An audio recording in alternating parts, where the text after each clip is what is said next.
And welcome in to the Cam Rogers Show on this Monday, April 9th, 2018. I'm Cam Rogers. Check me out on Twitter at Mr. Rogers99. I've got you covered for the next hour with some fun programming on tap for you, of course, as we always do, starting things off with the latest NFL headlines.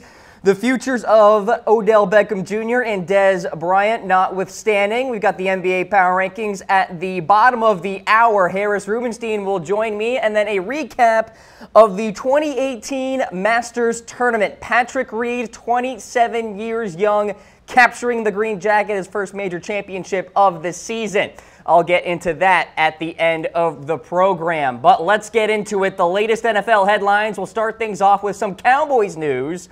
Tyronn Smith feeling better than ever before. That's the latest coming out of that star left tackle's mouth, and good news at that for Dallas Cowboys fans. Saying, quote, "I feel like I'm in the best shape I've been in a while." And my argument is for the Dallas Cowboys, Tyronn Smith is the team's MVP. I feel he is the most valuable player to that team. Maybe even more than Sean Lee. And of course, there could be an argument to be made about that. But of course, Tyronn Smith speaking with the Dallas Cowboys website here in regards to his current health, and it sounds like he is good to go. Smith, of course, missed 3 starts last year to back and other injuries, and Dez and Zeke may steal the headlines in terms of importance here, but Smith is a premier pass protector when healthy. Look no further than that Atlanta Falcons game a year ago between the Cowboys and the Falcons here, where Chaz Green and Byron Bell gave up 6 sacks respectively. Smith has missed 6 total starts the last 2 seasons. The Cowboys are 500 in those contests. In his 26 starts, the Cowboys are 19-7. But who's the MVP of the Cowboys in your mind? I want you guys hit me up in the comments section. I already see some people chiming in. Tyler Davis, first comment yet again. Props to you, my man. Thanks for watching the program. I'll get you with some Odell Beckham Jr. news in a matter of moments here. But in terms of Tyronn Smith saying, quote, "We just worked on little things like stretching and taking pressure off my back and opening up my hips a little bit. It's just the little things, but I'm feeling great." So Tyronn Smith speaking to the Dallas Cowboys team website at Tyron Crawford's annual football camp in Ontario.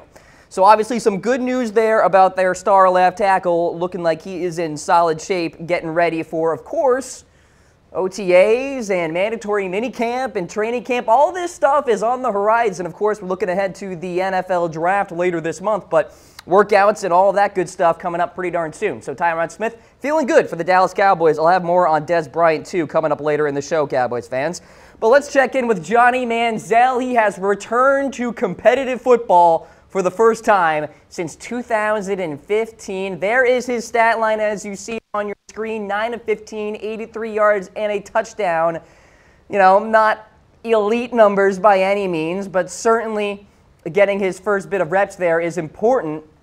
Did feel frustrated after that game, actually, as we do have footage of Manziel's touchdown here. Vintage Manziel on the runs, rolling right, firing, and towards the corner of the end zone for the touchdown.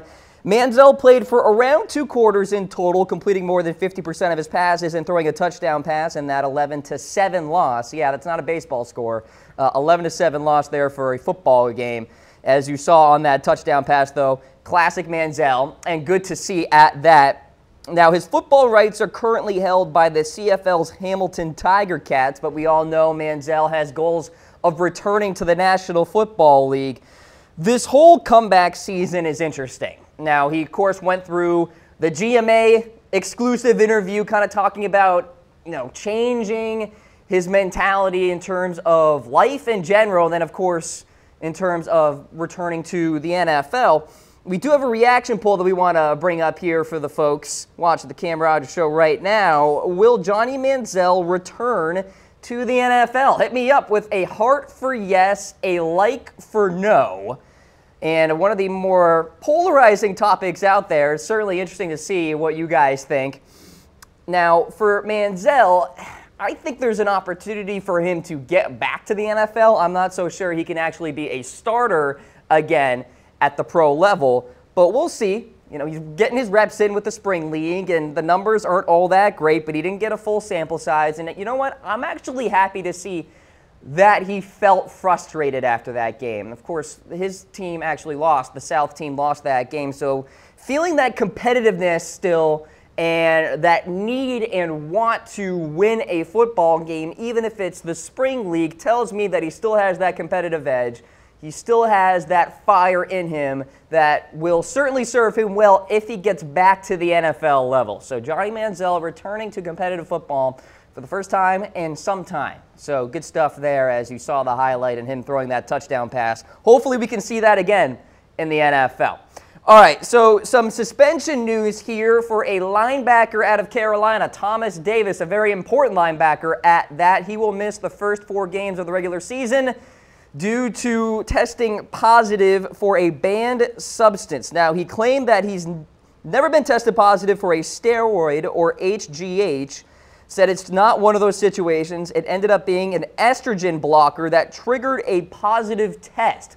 Now, Davis has been a stalwart for that front seven there for Carolina, has started 15 or more games for the Panthers every year since the 2013 season in his career. 13 interceptions, 28 sacks, and more than 1,000 tackles. So Thomas Davis will be missed in those first 4 games for the Carolina Panthers. And we don't know what those first 4 games will be. The NFL has yet to release the schedule. We do know the opponents for the Panthers. We just don't know the order of which the Panthers will play them. Davis ranked 30th among linebackers last season, according to Pro Football Focus. David Mayo will likely replace Davis at linebacker for those first 4 games. Doesn't seem like he's going to appeal the suspension either. Seems like he is going to own it. All right, let's get to Odell Beckham Jr. So according to reports, Josina Anderson of ESPN, Odell will report to the Giants today. He will check in, work out, and meet some new people. That is the word. And Jason LaCanfora also added that Odell will also go through a medical check, but that the wideout is then expected to depart for a long while until his contract is settled. Now, Odell is slated to earn $8.5 million for 2018, that we know. Again, that's $10 million less than what Odell actually wants, by the way. I mean, he's craving for 20, but I think he'll be satisfied with 18. And last month, Ian Rappaport of NFL Network reporting that Beckham will not set foot on a football field at all unless he gets that extension. This is going to get cloudier and cloudier before it gets more clear. And Dave Gettleman, there's a lot of pressure on him to figure this whole situation out. And for those of you that have been watching the Cam Rogers Show religiously, you guys know that I don't think Odell Beckham Jr. is going anywhere. I believe I saw a comment on the broadcast about the chances that Odell would go to the San Francisco 49ers. I'm just looking for who asked that, but I can't seem to find it. Anyway, to answer that question, I don't think the chances are very high. I think he's going to stay with the Giants. Now, the 49ers could put together a nice little package, the number 9 overall, the 59th overall, and maybe a first rounder in 2019. But does John Lynch want to do that? That's a big-time question mark there. But I don't think Odell is going anywhere. The saga is going to continue. I will note that I read somewhere, and this is according to anonymous reporting, of course, the Giants reportedly asked for 2 first-rounders from another NFC team, which declined that offer. My guess is the Los Angeles Rams. And the Rams already got their wide receiver in Brandon Cooks, so they are all set. Now, the timing of that offer, I'm not really sure about, but what I do know and what I can tell you is that the Giants were exploring a couple of first-rounders from another NFC team out there. But I think Odell Beckham is going to stay with Big Blue. The big-time headline right now is that he will report to the Giants today, meet some new people, check in with the team, go through the medical clearance, and I think all will be okay. Tyler in the comments section, the Giants need talent and need every piece back. I agree, Tyler. Of course, you probably watched the Giants last year without Odell Beckham Jr. and Brandon Marshall and sometimes Sterling Shepard, and the offense was very, very sluggish. So obviously it's very important for Odell Beckham Jr. to return to the New York Giants for 2018. A lot of pressure on Gettleman to get that extension done, because if it doesn't, the saga is going to drag on, and Odell may not show up until week 1 of 2018. If not, could be worse than that. All right, so that's the latest with one-star wide receiver. How about this guy, Dez Bryant? Here's the deal. It's the headliner in my show description today, so I'll spend a little extra time on this. Jason Garrett said he has not met with Dez Bryant and really isn't sure when that meeting is going to go down. Now, the Cowboys begin their offseason program April 16th, and that seems like a logical deadline to me in terms of figuring out a decision with Dez Bryant. He is set to earn $12.5 million in 2018. He's got a $16.5 million cap hit that same year. From what I understand, the Dallas Cowboys leadership is going to be sitting down with Dez Bryant and asking him to take a pay cut to lower that cap number for 2018. And it all comes down to return on the investment. If you are paying this guy $12.5 million, you're expecting production at a $12.5 million level. And that's just not going to happen at this juncture in Dez Bryant's career. Dez knows that, Jerry knows that, Dak knows that. And so it's going to take some really brutally honest conversations here where Jerry and Stephen Jones and whoever's in this meeting here, Jason Garrett, etc., will have to say, look, Dez, here's the stat line from last year. This is not $12.5 million production. I don't care if Dak Prescott missed a few throws. I don't care if Chaz Green was stinking up the joint at left tackle. You are a star wide receiver. We're paying you as such, and you're not producing that way on the football field. So in that vein, we are asking you to take a pay cut. And that, from what I understand, is how things are going to go down in this meeting. I don't think he's going to get cut, although you guys can certainly weigh in. Give me a heart if you think the Cowboys should cut Dez Bryant. Give me a like for no. I will say this. The Cowboys will save more money if they cut him after June 1st rather than cutting him prior to June 1st. It's just kind of how the contract shakes out there. So Cowboys are expected to sit down with Dez, discuss things, hopefully lower his salary, and hopefully Dez can look at himself in the mirror and understand that he's not the same wide receiver from 2014, from 2013, etc. He's just not. And old Father Time, it's tough to beat him out unless you're like Tom Brady, where he just seems to be godly for some reason. So the situation goes along here with Dez Bryant, and for the Dallas Cowboys, a team with not the most cushion in terms of salary cap space, it would go a long way if Dez were to take some sort of pay cut here. And of course, Dallas signed Allen Hurns and Deontay Thompson, and Jason Garrett weighed in on that, saying that we talked about some of the moves we made at the receiver position, and they're designed to create competition there. We think that's going to help everybody on our team. That coming from the mouth of Jason Garrett. So the pressure's on, number one, for Dez to live up to that $12.5 million contract if he somehow gets away with just not reducing that number. And number two, Allen Hurns and Deontay Thompson are waiting in the wing to kind of surpass Dez in terms of wide receiver competition. Whether or not that happens remains to be seen, and I'm not saying it's going to happen. I know some people in the comments section on YouTube in particular have been calling me out saying that Deontay Thompson's going to play better than Dez Bryant. No way. Not saying that's going to happen.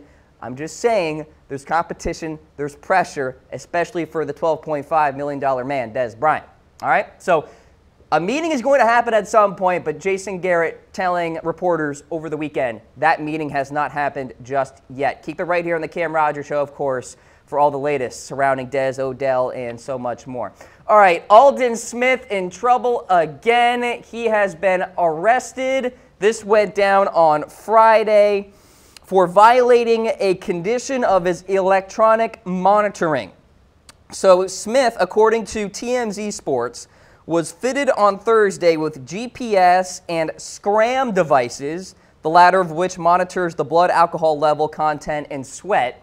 So I'm no NCIS kind of person here, but it sounds like Aldon was well equipped with detecting devices here to make sure he wasn't getting into trouble. Smith, currently 28 years old, recently pleaded not guilty to domestic violence, assault with force likely to cause great bodily injury, and false imprisonment as well as vandalism. So Smith appeared in 5 NFL seasons with the Raiders and the San Francisco 49ers, as you guys may recall. Hasn't played since 2015, though, when the NFL suspended him for a year and has yet to reinstate him. So Aldon Smith back in legal trouble here. Oh, boy. I just hope this guy figures it out. And his, I believe, ex-girlfriend recently said that she's no longer in connection with him and hopes that he gets the help that he can possibly find out there. So Aldon Smith back in legal trouble, according to TMZ Sports. How about the Cincinnati Bengals? A little pre-draft visit here from Tyronn Payne. He will be meeting with Cincinnati today. The Bengals select at number 21 overall in the first round of the 2018 NFL Draft. Payne is considered one of the better interior defenders in the draft, a guy I really like, and if the Bengals find a way to get him at number 21, that is some major value. Now, of course, he's known as a run stuffer out there, but I think he could seriously develop into a solid pass rusher as well. Now, Cincinnati already has Geno Atkins. They recently signed Chris Baker, who played for the Bucs a year ago, but Payne at 21 I think would be a really solid pickup. Stands at 6'2", 311 pounds, has supreme combination of power and athleticism. That's the big-time positive for him.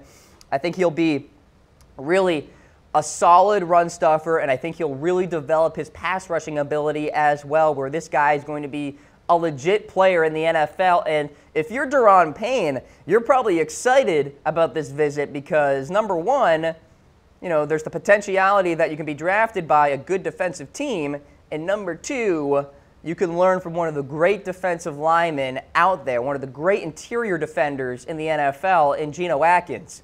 Really good opportunity there for Tyronn Payne. So he'll be meeting with the Bengals today. All right, we'll see how that visit goes, as all these pre-draft visits seem to wrap up here. It's April 9th. We're getting closer to the NFL Draft. So for a few teams out there, workouts begin today. Not mandatory, voluntary. This guy will not be present for the Lions. Ziggy Ansah, he will be missing opening workouts today.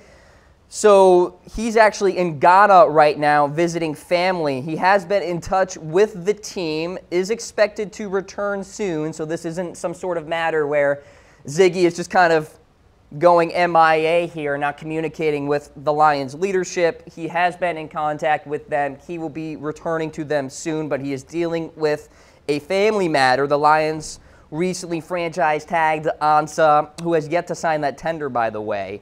We have until July 16th for that to actually happen, so plenty of time there. Workouts today, again, are voluntary, so it's not too surprising that Ansah isn't present for the Detroit Lions, but franchise tagging him was ultra important because the Lions were a team that did not do very well a year ago in terms of pass rushing ability, ranking 20th in the league in sacks, so bringing back Ansah is, of course, really critical for that front line. And, of course, Ansah coming on over and returning with new head coach there, Matt Patricia. Chemistry is going to be really, really important for those two. One of the best defenders on that team and a good defensive mind for their head coach and Matt Patricia. Hopefully they can get on the same page pretty darn soon. All right, folks, you're watching the Cam Rogers Show here on Chat Sports Facebook Live, presented by the Game Time app. Head on to chatsports.com/tickets to download this app and get up to 60% off all those last-minute sports tickets, concert tickets, theater tickets, and so much more. You got to check them out. 5-star reviews across the board. Android, iPhone, doesn't matter. Get the app today. Chatsports.com/tickets. I'm not done with my headlines. I got more to get through. So Carson Wentz news here. So according to Doug Pederson, he's going to be sitting down with Carson about career longevity and playing safer at the quarterback position here. Now, former Eagles offensive coordinator and current Colts head coach Frank Reich said past attempts to bring up the subject with Wentz went in one ear and out the other. Those are his words, not mine. And perhaps the Eagles present this in a fashion so that Wentz knows that him getting hurt ultimately hurts the team. And I think that's probably how the Eagles coaching staff is going to present this argument here, is that, look, Carson, if you get hurt, that puts us behind the 8 ball, albeit we have a good backup quarterback in Nick Foles, but we would much rather have you at quarterback because you put us in the best position to win a football game over Nick Foles. That's just a fact. Now, the big balancing act here in terms of what the Eagles are going to do with Carson Wentz is they got to make sure, yes, he plays in a more safer fashion, but also they can't take away what he does really well. And he's very solid on the move. He's more of a pocket passer. There's no doubt about that. But if he gets on the move, he is still an effective quarterback. So something that the Eagles coaching staff here is going to have to try to figure out is striking that balance. Now, as for the Eagles in terms of Super Bowl aspirations, do you guys think they will repeat as Super Bowl champions? Give me a heart for yes, a like for no. And look, you can present an argument on both sides. For no, of course, you have the Rams that look in very good position to make a serious run in the NFC. You've got the Saints, you've got the Vikings as potential favorites as well. For yes, you got Carson Wentz coming back healthy. You got a front line that is still really solid. We'll see what happens with Michael Bennett and his legal troubles, and a decision should be coming soon from the DA's office in that regard. But the Eagles really didn't lose much here. And so the argument there is you can also say that they are in position to make another Super Bowl run in Super Bowl 53. Tyler saying, no, too many good NFC teams, Rams, 49ers. I agree, Tyler. I think repeating #1 in the NFL is just so darn difficult. There's a reason why you have to go all the way back to the early 2000s with the New England Patriots for the last time a team actually repeated as Super Bowl champions. It's just very, very difficult, especially in the salary cap era. And you can point to how the Rams look so much better. That secondary is absolutely elite, and Aaron Donald and Ndamukong Suh on that front line is absolutely scary. So the NFC is so darn deep that it's going to be really difficult for the Eagles to actually make another Super Bowl push, but we shall see. It's early. It's April. We'll see what they can do in the draft and bolster that team even further. I'll tell you one thing. Their roster looks to be in pretty darn good shape as we stand. All right, so talked about the Eagles' great defensive line. The Titans have a pretty darn good one, too, and they just bolstered it even more. Bennie Logan is now a member of the Tennessee Titans. It's a one-year deal worth $4 million, up to $5 million in incentives. Played for the Chiefs and the Philadelphia Eagles. Bennie Logan, one of the better defensive players remaining in free agency, along with Jonathan Hankins, you could say. Now, he's a solid interior player, tallied 1.5 sacks, 52 tackles, and his 1 year with Kansas City. Logan will probably replace Sylvester Williams, whom the Titans recently cut.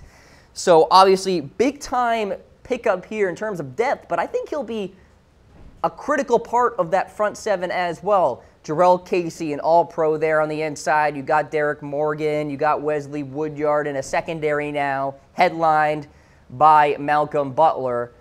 I like where the Titans are at in terms of their defense. They have a new head coach in Mike Vrabel as well, who is a very good defensive mind, a little unproven. Perhaps he's ushered into this head coaching role a little early, but I think he's going to have fun with these new pieces in Nashville. Dion Lewis on the offensive side as well, and some good young wide receivers. So Bennie Logan now a member of the Tennessee Titans.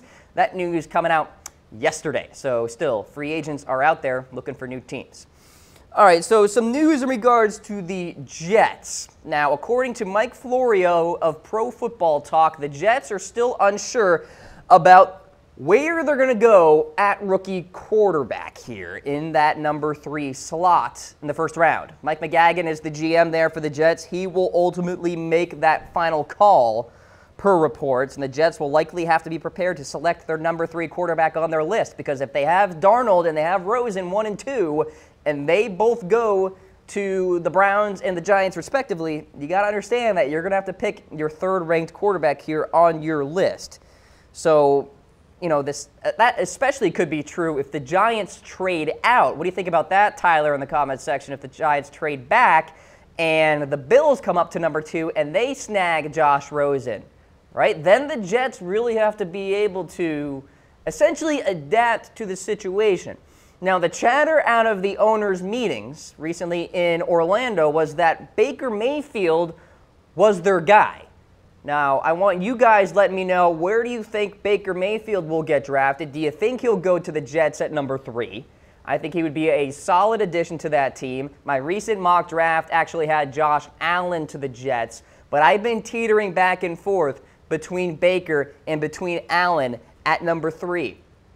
And I think Baker would really be a nice pairing with offensive coordinator Jeremy Bates out there. Has done a fantastic job with quarterbacks in his career. Made Jay Cutler a Pro Bowler, so he's basically a miracle worker out there. So there you go. I mean, I think this will be an interesting storyline to kind of monitor here because the Jets recently trading up, right, to get to that number 3 slot thanks to the Indianapolis Colts, and the Jets gave up a lot to do it. So they have to be in a position where, number 1, they got to understand that their number 3 quarterback might fall to them. Like, it might not be their number 2 or number 1 on their board, if you will. So they have to have an ability to kind of change here, but also understand that there could be movement at number 2, where I could see the Bills moving on up and selecting a Josh Rosen, or maybe they fall in love with Josh Allen at number 2 overall. So something to kind of monitor there with the New York Jets. All right. Speaking of Darnold, he recently worked out with the Denver Broncos. This went down last Friday. John Elway, Vance Joseph were present for that. So a couple of important pieces to that Broncos contingent there. Broncos select number 5 overall. So I think some serious chaos would have to go down if Darnold were to fall to number 5 overall. Let's face it, I don't think he will. So I don't think Denver's really going to have the opportunity to draft this kid where they stand, but worth noting for sure that this workout went down. Darnold completing 63% of his passes for over 4,000 yards, 26 touchdowns last season with the Trojans. The major knock, of course, his turnovers, kind of Jameis Winston-esque, and we have seen before that, you know, that turnover kind of tendency can be coached up, can be changed a little bit. I think Winston has gotten better with it, protecting the football. I think Darnold can kind of be coached up in that regard as well. So recently met with the Denver Broncos, but let's face it, he's probably going to the Cleveland Browns. So there you go. The Denver Broncos doing their due diligence nonetheless, just in case Darnold somehow falls to them at number 5. All right, let's take a look at Roger Goodell now. So this may not seem like news. It may seem like news.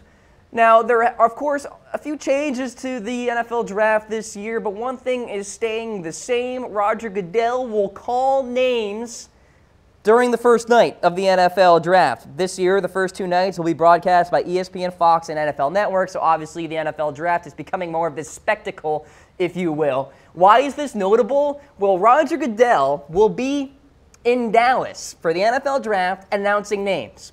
We may see the biggest amount of boos ever before when Roger Goodell walks up to the podium for that number 1 overall pick from the Cleveland Browns. Why, do you ask? Well, you see there in that final bullet of your screen, I'm thinking Cowboys fans likely haven't forgiven him for that whole Zeke suspension thing and the Jerry versus Roger thing. Producer Lana, behind the scenes, Cowboys fans saying, yeah, we have not forgiven him. So that's my assumption. I'm thinking there's going to be a whole lot of boos here. And Roger Goodell has been booed like for years now in terms of the NFL draft. So I'm sure he's kind of desensitized to all of it.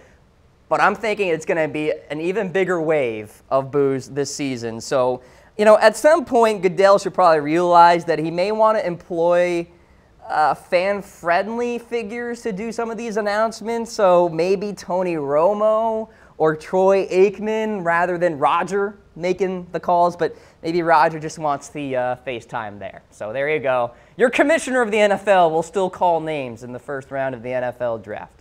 All right, so there you go with that. Let's get to some trade news. If you missed it during the Friday news dump, the Browns have traded Kevin Hogan to the Washington Redskins. If you recall my show, I believe it was last Friday morning, I was talking about how the Browns were shopping Kevin Hogan because of the influx at quarterback, where they brought in Tyrod Taylor and Drew Stanton, and they're expecting to get a rookie quarterback as well. They got to get rid of these guys, right? So Cody Kessler, he's gone, traded to the Jacksonville Jaguars. DeShone Kizer, he's gone. He's on over to the Green Bay Packers. Kevin Hogan, now a member of the Washington Redskins. He is expected to compete with Colt McCoy for that backup quarterback position, and I think Hogan would probably be a cheaper option for the Redskins if Kevin Hogan beats out Colt McCoy for that QB number 2 kind of position there. So Hogan got dealt to the Washington Redskins, has a chance to kind of compete with Colt, but he's certainly not going to be competing with Alex Smith. He is going to be the starting quarterback there for Washington. Like I said, the Browns essentially had to make moves here to clear up space because Sam Darnold is coming to town. That's my prediction there. So Kevin Hogan, now a member of the Washington Redskins. And one final news item for the NFL, Lamar Jackson set to visit the Baltimore Ravens. How about this, Ravens fans? My fellow Ravens fans watching the program right now. So it's an interesting piece of news because the Ravens recently signed Robert Griffin III, so I'm trying to kind of reason my way through this news here, and perhaps it's just a ploy by the Ravens in hopes of a team behind them wanting to trade up to get Jackson. I'm thinking, i.e., the Los Angeles Chargers that select at number 17. The Ravens are at 16, so maybe the Ravens are kind of making some sort of move here where they want the Chargers to call them up and the Ravens are willing to trade back because they're kind of in an awkward position at number 16 in the order anyway. But Jackson, no doubt a playmaker. I would be surprised to see him be drafted by the Ravens. It's not really a Raven type of move if we're talking about an NFL draft here, but the Ravens have a lot invested in Joe Flacco with hopes that maybe he can kind of regain 2012 type of form here. So let's just kind of look at it on the surface. I don't think Lamar Jackson is going to the Baltimore Ravens via the draft.